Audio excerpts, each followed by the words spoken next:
Gəlmişik. Qəbələyə elə giriş eləməmişik. Giriş eləməmədən, giriş eləməmədən. İsmail'e çatmamış. Belə İsmailiyə çatmamışıq, amma biz saxladıq maşınımızı.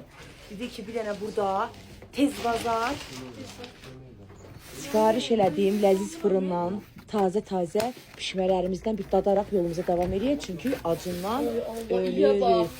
Oh.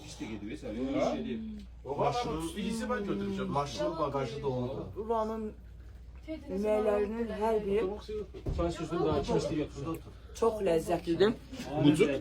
Uzaq yola çıxırsınızsa, mütləq şəkildə ləziz fırının təamlarından dadmalısınız. Çox ləzzətlidir. Həm yolu üçün, həm qonaqlığı üçün, həm getdiyiniz uzaq məsafədə yeyəcəyiniz bir təamların olması üçün məncə çox gözəl bir seçimdir. Hələ bir nə qədər şeylər sifariş eləmişəm, göstərəcəm sizlərə.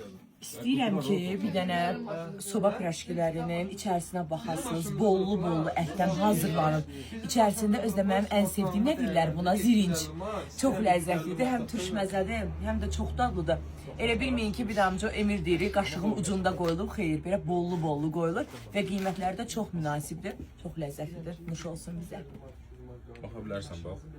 Bu göstərəydə, baxsın. Oo. Gördünüz.